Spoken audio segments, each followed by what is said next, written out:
종합제TV 시청자 여러분 안녕하십니까. 2019년 11월 22일 오전 6시입니다.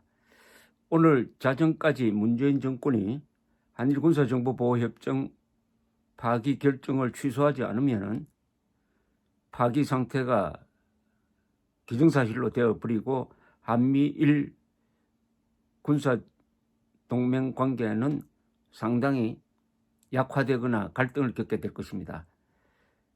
미국이 그렇게 노골적으로 공개적으로 지속적으로 파기하면 안 된다는 이야기를 전방위적으로 했는데도 이를 거부한 대가를 문재인 정권이 치르게 될 것입니다.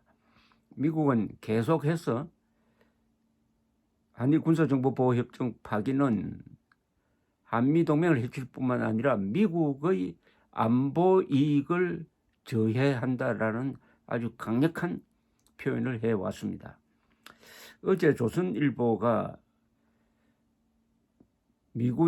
주한미군 1개 여단 약 4,500명 철수 가능성을 검토하고 있다라고 보도를 했습니다. 일면 머리 기사로.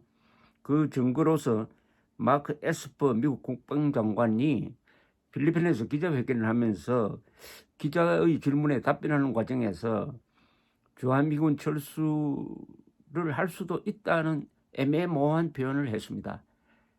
그러니까 철수하느냐 안 하느냐 미래에 일어날 일에 대해서는 내가 이야기하지 않겠다. 과거 같으면 딱 부러지게 설 수 없다라고 할 텐데, 그래서 조선일보가 보도를 하니까 여기 대해서 마크 에스퍼 국방장관이 반박 겸 해명을 했습니다. 기자들에게 이렇게 이야기했습니다. 베트남을 지금 방문 중인데 기자들에게 한국 언론이 조선일보가 보도한 내용에 대해서 일개 여단 감축 검토는 들어본 일이 없다. 거짓이거나 부정확하고 과장된 보도를 항상 본다. 미국은 이런 것으로 동맹을 위협하지 않는다. 이것은 협상이다. 즉 분담금 증액 협상은 협상일 뿐이지 이걸 가지고 동맹을 해치지는 않는다. 이렇게 이야기했습니다. 앞서 조선일보는 익명의 워싱턴 외교 소식통의 말이라면서 도널드 트럼프 미 행정부가 한미 방위비 분담 특별협정 협상에서 한국이 미국의 5배 인상 요구에 응하지 않을 경우에 대비해가지고 주한미군 1개 여단을 철수하는 방안을 검토하고 있다라고 보도를 한 바가 있습니다. 미 국방부도 전혀 사실이 아니라고 이야기를 했고요. 호프만 대변인은 성명서를 내고 에스퍼 장관이 최근 한국 정부 관리들과의 만남에서 한국에 대한 미국의 철통 같은 공약을 반복적으로 확인했다라고 설명을 했습니다. 호프만 대변인은 주한미군 병력 철수에 관한 기사는 익명의 한 소식통을 인용한 보도의 위험하고 무책임한 결정을 드러낸다면서 해당 언론에 기사를 즉각 취소할 것을 요구한다고 말했습니다. 자, 그런데 진위는 알 수가 없는데 다만 이런 생각은 듭니다. 분담금 협상과 주한미군 감축은 연결시키지 않을 것입니다. 그러나 이것은 국방부 장관 선에서 이야기입니다. 트럼프는 가끔 국방장관 무시하고 독단적 결정을 해버립니다. 제일 좋은 예가 작년 6월 12일 싱가포르에서 김정은하고 만나고 나오자마자 미국 국방장관에게도 알리지도 않고 즉석에서 한미 군사훈련을 중단한다는 폭탄 선언을 했습니다. 그걸 볼 때 한국이 미국이 요구하는 50억 달러 증액에 만족스러운 대응을 하지 않으면 트럼프가 신경질적으로 일개 여단 줄이라는 이야기를 하지 않는다는 보장도 없어요. 의회가 지금 수권법이라는 것을 통과시켜가지고 주한미군을 현재 28,500명에서 22,000명 이하로 줄이는 것은 의회의 동의를 받아야 한다 해가지고 묶어놓은 건 사실입니다.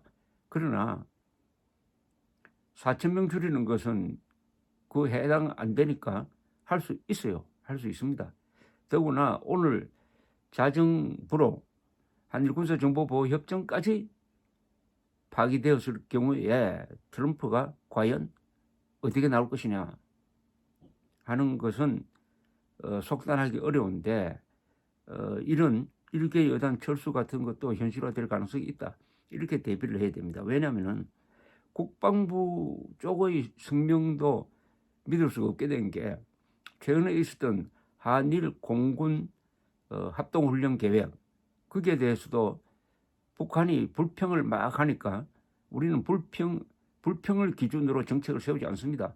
우리는 계속 훈련을 할 것입니다. 이렇게 이야기를 했어요. 그러다가 이것은 트럼프의 명령으로 봅니다만은 갑자기 중단해버렸습니다.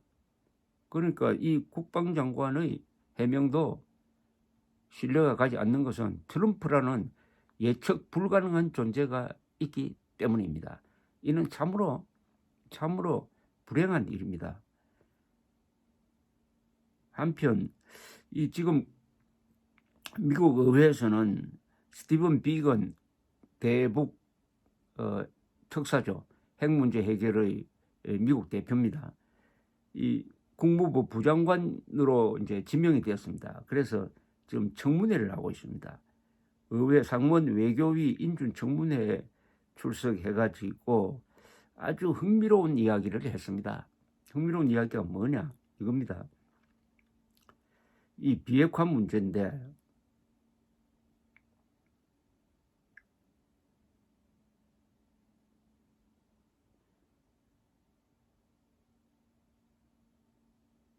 이렇게 이야기했습니다.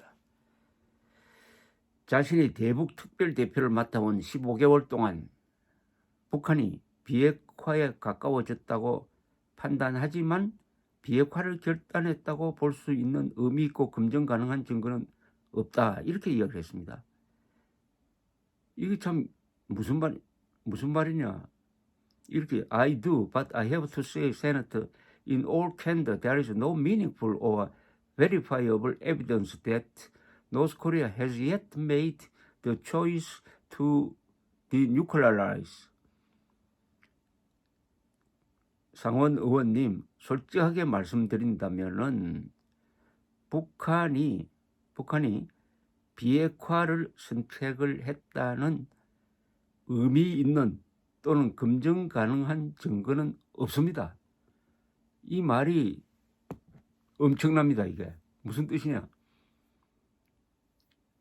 작년 3월 초에 정의용 안보실장이 김정은을 만나고 와서 김정은이가 핵 포기를 결단했다. 비핵화를 결단했다라고 국민들에게 발표하고 그 메시지를 들고 백악관으로 갔어요. 백악관에 가서 트럼프 대통령에게 바로 보고를 하면서 김정은이가 비핵화를 결심을 했습니다. 그리고 트럼프 대통령님 만나고 싶어 합니다. 라고 하니까 트럼프 대통령은 적석에서 그럼 5월 중에 만나겠다. 당신이 발표하시오. 해서 정의용 특사가 발표를 합니다. 그 발표 내용에 보면은 김정은이가 비핵화를 결단했다는 이야기를 합니다. 그걸 믿고 회담을 준비를 하는데 실무 접촉을 해보니까 북한에서 전혀 다른 이야기를 하는 거예요. 그러니까 트럼프 대통령이 화가 났습니다. 문재인 대통령에게 따지기도 했습니다. 그러다가 5월 말에 가면은 아예 회담 안 한다고 선언을 해버립니다. 그 길로 갔었어야 되는데 그 순간 김계관이 나타나가지고 트럼프에 대해서 아주 아부성 발언을 하니까 트럼프가 또 한다고 했어요. 6월 12일 만났습니다. 만나서 비핵화 이야기가 나오는데 거기 보니까 북한의 비핵화가 아니에요. 한반도의 비핵화로 나와버렸습니다. 그러니까 한반도의 비핵화는 그게 미국이나 한국의 용어가 아니고 북한의 용어인데 주한미군 철수하고 해구산 철거하라는 말을 한반도의 비핵화라는 말로 이렇게 위장해서 쓰는데 그게 합의문에 딱 들어가 버리고 말았습니다. 그러니까 미국에서는 지금 정의용 특사한테 속았다. 우리가 속았다. 이렇게 생각하고 있다는 건데 비건 대표가 지금 한 말은 우리는 한국의 설명에 속고 회담에 끼어들었다가 이렇게 낭패를 보고 있다는 말입니다. 이게 이 책임을 문재인 대통령이 어떻게 질까요? 비핵화 사기극입니다. 비핵화 사기극으로 국민을 속이고 미국을 속이고 세계를 속이고 한 결과가 지금 김정은으로부터 돌아오는 모욕적인 언사입니다. 그게 뭐냐?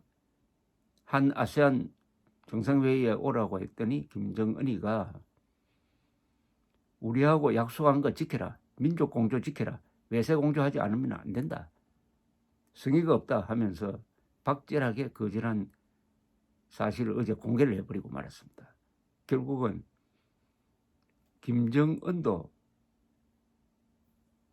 문재인 대통령을 이제 신뢰하지 않게 됐다. 트럼프는 물론이고 국민은 물론이고 물론 일부 강고한 지지 세력이 있는 것은 압니다. 그걸로 될까요? 그걸로 난국을 돌파할 수 있을까요? 모든 국민은 잠시 속을 수 있습니다. 일부 국민이 항상 속을 수 있습니다. 그러나 모든 국민이 항상 속지는 않습니다. 감사합니다.